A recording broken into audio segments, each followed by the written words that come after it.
Nagsalita na si dating Congressman Zaldico at ngayon dinidiin niya ang mga dati niyang kaalyado sa nilabas niyang video tahasan niyang tinuro sina Pangulong Marcos at dating Speaker Martin Romualdez bilang utak umano ng 100 billion pesos na budget insertion. Inamin ni Ko na nagsingit nga siya ng pondo sa pambansang budget pero sumusunod lang daw siya sa utos ni na Marcos at Romualdez. Dagdag pa ni Ko, si Romualdez ang nagsabi sa kanya na manatili sa ibang bansa at manahimik. Pero ngayon magsasalita na raw siya at handa siyang maglabas ng resibo. Pero natatakot daw siya para sa kanyang buhay. Live mula sa Batasang Pambansa, nangunguna sa balita si News 5 House Correspondent Marian Enriquez. Marian, himayin natin itong mga sinabi ni Zaldico. Unahin natin ang pinakamabigat na aligasyon laban sa Pangulo. Ano pang ibang detalye nito?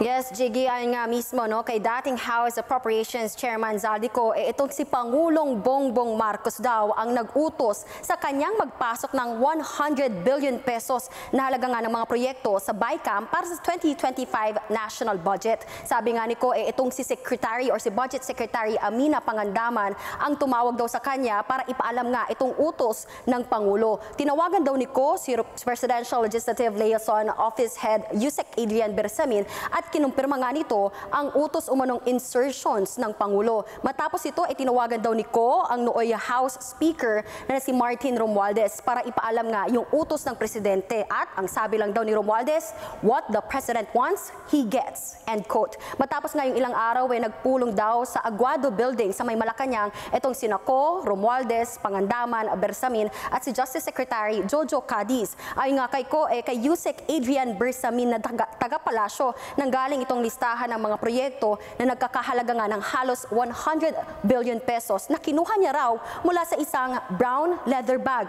Nang tanongin nga ni Ko kung saan galing itong listahan, sinabi lang daw ni Yusek Bersamin na mula ito kay PBBM mismo. At Jiggy nga inilabas din ni Ko itong listahan ng proyekto sa kanyang Facebook page at dagdag pa nga nitong dating congressman lalo raw siyang naniwalang utos nga ito ni Pangulong Marcos dahil noong nag-Singapore daw sila kasama nga itong si PBBM bilin daw ng Pangulo na maiwan na ang lahat, wag lang itong brown leather bag. Sinubukan nga daw ni Ko na kung pwede 50 billion pesos lang muna yung ipasok sana doon sa program funds kasi kapag ginawang 100 billion pesos lalabas na mas malaki yung pondo ng DPWH kaysa nga sa sektor ng edukasyon. At alam naman po natin nasa ilalim ng saligang batas kailangan edukasyon po yung may pinakamataas na budget at yung balanse nga na 50 billion pesos yung minukahi ni Ko na saan program funds ilagay dahil yung tanggapan naman ng Pangulo ang naglalabas ng pondo rito. Ayon nga kay Ko ay handa siyang patunayan ang lahat ng kanyang mga sinasabi. Pakinggan natin ang pahayag ni Ko tungkol dito.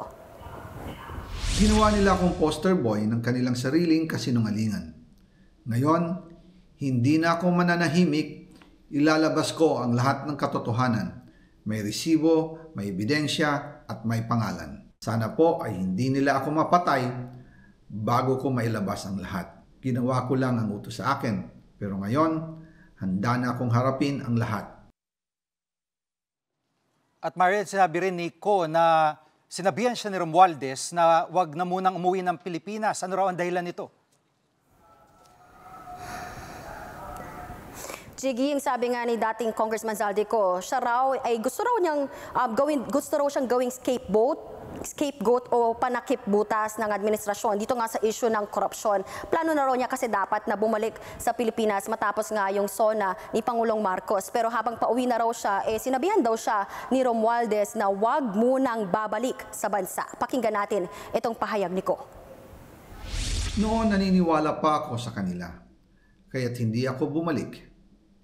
Tumikom ang aking bibig, sumunod ako, pero ang hindi ko alam, ang ibig pala nilang sabihin sa aalagaan ka namin ay gagamitin ako bilang panakipbutas sa kanilang kampanya laban sa korupsyon. At Marian, meron na bang reaksyon ang palasyo at si Romualdez sa mga pahayag ni Ko? Jiggy, maringang tinanggi ng palasyo yung mga aligasyon ni Ko laban sa Pangulo. Pati nga si Budget Secretary Amina Pangandaman itinangging nakialam ang ehekutibo sa BICAM. Pakinggan natin ang pahayag ng palasyo. These wild accusations are completely without basis in fact. Let us not forget President Marcos Jr. himself exposed all these flood control anomalies. Lahat ng mga sinasabi ni Zaldico ay pawang mga imbento lamang. Walang basihan, walang ebidensya. Jiggy, ay naman sa Independent Commission for Infrastructure o ICI ay pinag-aaralan pa nila itong mga revelasyon ni Ko sa kanyang video. Jiggy.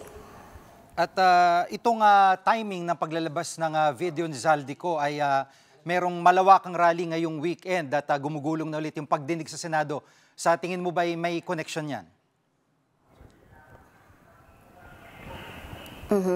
Actually, hindi pa nga tumatanggap ng mga katanungan itong si Zaldico tungkol dito sa inilabas niyang video. Sinusubukan pa rin natin siyang hinga ng pahayag pero hindi pa tayo napapaunlakan hanggang sa mga oras na ito at hindi pa natin masasagot yan. But speaking of timing, Jiggy, saktong inilabas nga itong video ni Zaldico ngayong birthday pa mismo, kaarawan ngayong araw ni Congressman Romualdez. And if you backtrack also, Jiggy, nauna na ring lumantad yung abogado ni Ko noong isang linggo. Sinabi nga ni Attorney Roy Rondain na gustong itama ni Ko ang mga maling kwento sa pagkakadawit niya sa budget insertions. Hindi rin daw makababalik nga si Ko dahil sa banta sa kanyang buhay. Samantala nga, Jiggy, may part 2 pa itong video ni Zaldico at yan yung ating inaabangan. Yan muna ang latest dito sa kamera. Balik sa'yo, Jiggy.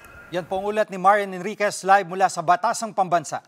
Mga kapatid, Jiggy Manikad po, pagdating sa mahalagang balita sa loob at labas ng bansa, dapat una sa lahat, mag-follow at mag-subscribe na sa social media pages ng News 5.